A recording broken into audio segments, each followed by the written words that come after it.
আসসালামু আলাইকুম এভরিওয়ান, কেমন আছেন সবাই? আলহামদুলিল্লাহ, আমি অনেক ভালো আছি। আশা করছি আপনারাও অনেক ভালো আছেন। আজকে আবার একটা নতুন ভিডিও নিয়ে চলে আসলাম। আজকের ভিডিওতে দেখতে পাচ্ছেন আমরা কাচ্চি ভাইতে চলে এসেছি।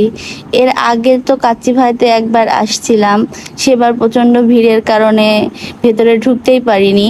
বাইরে থেকে শুধু ওদের ওয়েটার ভাইকে বলে একটা পার্সেল নিয়ে চলে গিয়েছিলাম। তো আজকে আবার আসলাম 3 সপ্তাহ পরে। এসে ভাবলাম যে আজকে আর ভিড় হবে না, কিন্তু এসে তো আমি সেই অবাক। এই 3 সপ্তাহ পরেও যেই পরিমাণ ভিড় চলছে সেটা আসলে দেখার মতো। মনে হচ্ছে যে এটা কোনো রেস্টুরেন্ট না, কাচ্চি ভাইয়ের এই রেস্টুরেন্ট একটা বিয়ে বাড়ি হয়ে গিয়েছে। এত লোকের ভিড়, মনে হচ্ছিল যে বিয়ে বাড়িতে বসে কাচ্চি খাচ্ছি, বিয়ে বাড়ির কাচ্চি, এরকম একটা অবস্থা। লোকেরা যে এত কাচ্চি ভাইকে পছন্দ করে, আর সবাই যে কাচ্চি ভাইয়ের বিরিয়ানি খাওয়ার জন্য এত পাগল, সেটাই আসলে বুঝতে পারলাম। যে যশোরের রেল রোডে কাচ্চি ভাই যখন থেকে ওপেন হয়েছে, তারপর থেকে যেন কোনো সপ্তাহেই কোনো দিনই যেন এদের ভিড় কমছে না। এরা মানে সার্ভিস দিয়ে অসমর, এরকম একটা অবস্থা। আমি তো 3 সপ্তাহ পরে গিয়েছি, ভেবেছিলাম যে আজকে ডিনারটা একটু নিরিবিলি করে কাচ্চি ভাইতে যে খেয়ে আসি, যেহেতু ভিড়ের কারণে গতদিন ঢুকতেই পারিনি। তো যে আজকে আর ফিরে যেতে মন চাচ্ছিল না, যতই ভিড় থাক না কেন। কিছুক্ষণ ওয়েট করলাম, ওয়েট করে ভিতরে ঢুকেছি। ভিতরে ঢুকেও আবার অনেকক্ষণ ওয়েট করতে হয়েছে, কারণ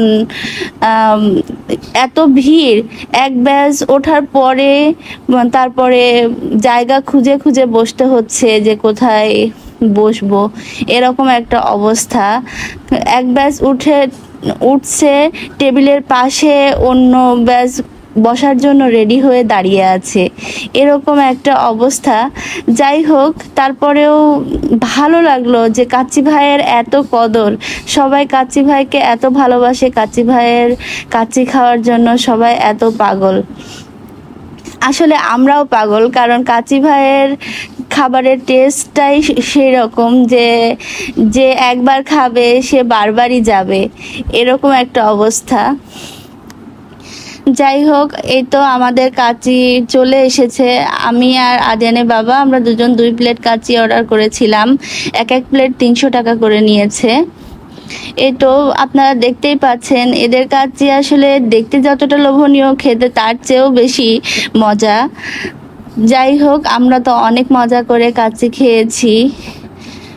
আসলে আপনাদের কাছে কি বলবো, আপনারা যারা কাচ্চি ভাইতে খেয়েছেন সবাই তো জানেন যে কতটা টেস্ট।